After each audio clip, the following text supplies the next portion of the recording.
दोस्तों मैंने आपको कल की ही वीडियो में जानकारी दी थी कि चूंकि हमारी अग्नि 5 मिसाइल जो है उसको पहली बार टेस्ट किए कुल 10 साल हो चुके हैं। इस दौरान इसके 8 बार टेस्ट किए गए हैं।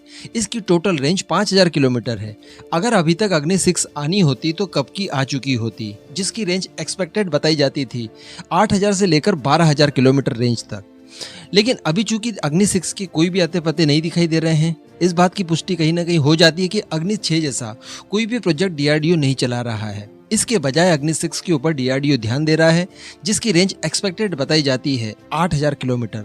लेकिन मैं आपको सबसे सरप्राइज वाली बात बता दूं कि अगर हम लोग K6 डेवलप कर भी लेंगे, उसकी रेंज अगर 8000 किलोमीटर भी हुई, उसके बाद भी वो टॉप 10 मिसाइलों की रेंज में नहीं आएगी। यानी रेस में आने के लिए भी कम से कम उसे 10,000 किलोमीटर रेंज चाहिए होगी, क्योंकि दुनिया में इतनी भारी भरकम रेंज वाली मिसाइलें ऑलरेडी बन चुकी हैं, जिनके बारे में आज मैं आपको बताने वाला हूं कि सबसे लंबी दूरी तक मार करने वाली दुनिया की 10 मिसाइलें कौन कौन सी है और किन किन देशों ने इसे बनाया है। वैसे इस बात को कहा जा सकता है कि भारत को चूंकि इतनी ज्यादा लंबी रेंज वाली किसी भी मिसाइल की कोई जरूरत नहीं है, इसलिए हमने बनाई भी नहीं।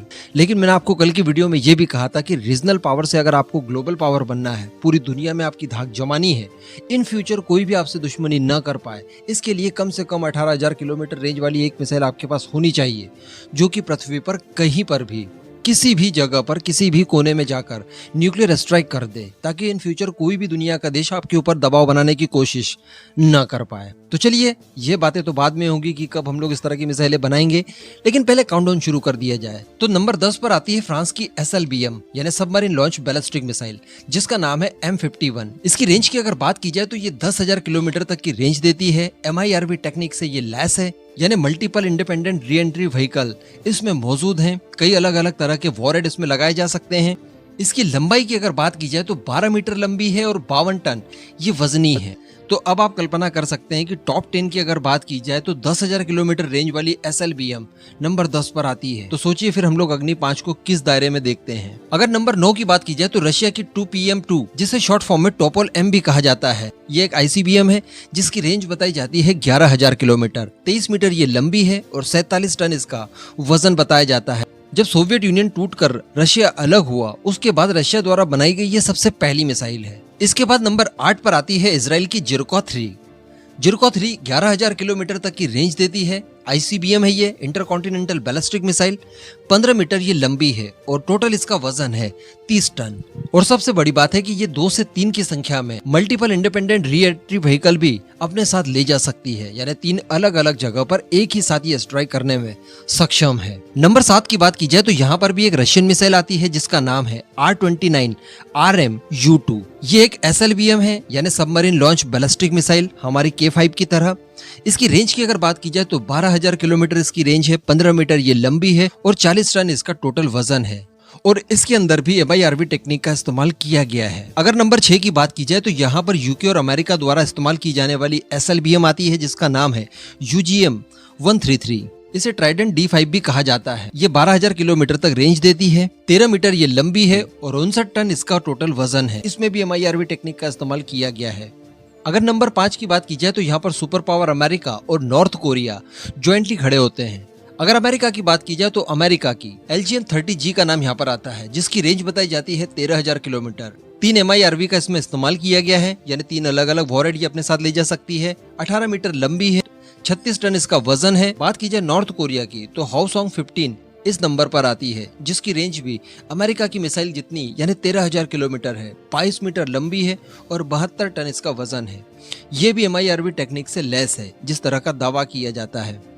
नंबर 4 की बात की जाए तो इसमें चाइना की डोंगफेन 41 का नाम आता है, जिसकी रेंज बताई जाती है 15,000 किलोमीटर। 21 मीटर लंबी मिसाइल है जिसका वजन है 80 टन के लगभग। और अगर बात की जाए MIRV की तो इसमें एक साथ 10 की संख्या में वॉरहेड ले जाए जा सकते हैं, जो कि अपने आप में बहुत बड़ी बात है। इतनी कैपेबिलिटी तो अमेरिकन मिसाइलों में भी नहीं है। इसके बाद नंबर 3 पर आती है नॉर्थ कोरिया की ही ये मिसाइल, जो कि रिसेंटली उसने टेस्ट की थी, हाओसोंग 17।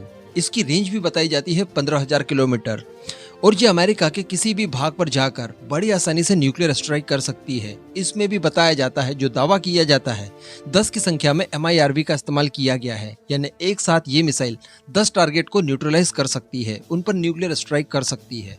तो अब आप कल्पना कर सकते हैं कि नॉर्थ कोरिया की भी मिसाइल टेक्नोलॉजी कितनी ज्यादा आगे है। नंबर 2 की बात की जाए तो यहाँ पर रशिया की मिसाइल R-36M जो कि सोवियत यूनियन द्वारा बनाई गई थी, जिसको सैटर्न भी कहा जाता है। इस मिसाइल की रेंज बताई जाती है 16,000 किलोमीटर। इसमें भी 10 MIRV का इस्तेमाल किया जाता है। 32 मीटर लंबी और 88 टन ये वजनी मिसाइल है। लेकिन यहाँ पर ताज्जुब तब होगा जब आप सुनेंगे नंबर 1 मिसाइल का नाम, और वो कोई और नहीं बल्कि सतर्न 2 यानी रशिया ने जो हाल ही में टेस्ट की थी सरमट मिसाइल, वो रशिया द्वारा ही बनाई गई है। यानी सोवियत यूनियन से अलग होने के बाद इसकी रेंज बताई जाती है 18,000 किलोमीटर, और ये एक साथ 16 की संख्या में न्यूक्लियर वॉरहेड ले जा सकती है। यानी MIRV कैपेबिलिटी इसके अंदर 16 की है। दुनिया की कोई भी एयर डिफेंस सिस्टम इसे नहीं रोक सकता। 18,000 किलोमीटर रेंज है, यानी ये कहीं भी स्ट्राइक कर सकती है। और इसकी जो स्पीड बताई जाती है वो है 25 मैक, यानी आवाज की रफ्तार से 25 गुना ज्यादा तेजी से ये चलने वाली मिसाइल है। ये एक ही शॉट में अमेरिका के कई बड़े बड़े शहरों को पूरी तरह से न्यूट्रलाइज कर सकती है। तो आपने देखा कि यहाँ पर बैलिस्टिक मिसाइल के फील्ड में रशिया की टेक्नोलॉजी सबसे आगे है। काउंटडाउन में नंबर 1 के साथ साथ और भी कई सारे पायदान पर रशिया खड़ा होता है। नंबर 2 पर अगर सबसे हाई टेक्नोलॉजी देखी जाए तो वो नॉर्थ कोरिया की है। नंबर 3 पर चाइना है। नंबर 4 की अगर बात की जाए तो उसमें अमेरिका, फ्रांस और यूके ये संयुक्त रूप से खड़े होते हैं। उसके बाद इजराइल का नंबर आता है, और फिर अगर कहीं काउंटडाउन नीचे ले जाना हो तो उसमें भारत का नाम भी आता है। वैसे यहाँ पर चिंता वाली बात नहीं है, क्योंकि भारत के पास भी ऐसी टेक्नोलॉजी मौजूद है जिससे बड़ी आसानी से हमारा DRDO 12,000 से 15,000 किलोमीटर रेंज तक की मिसाइलें बना सकता है। लेकिन हम लोग नहीं बना पाते, इसका कारण है इंटरनेशनल प्रेशर। आपने देखा कि अग्नि 5 को लेकर भी काफी कुछ प्रॉब्लम्स फेस करनी पड़ी हमको। अगर हम लोग इन फ्यूचर और ज्यादा प्रेशर फेस करने के लिए तैयार होते हैं तो डेफिनेटली हम लोग भी बड़ी आसानी से बहुत कम प्रयास के बाद इतनी रेंज हासिल कर सकते हैं कि हमारी मिसाइल भी इस काउंटडाउन में दूसरे या तीसरे नंबर पर बड़ी आसानी से आ जाएगी। वैसे आपका क्या मानना है इस मुद्दे पर? क्या भारत ने भी इतनी रेंज वाली मिसाइलें बनानी चाहिए या फिर नहीं? नीचे कमेंट जरूर कीजिएगा।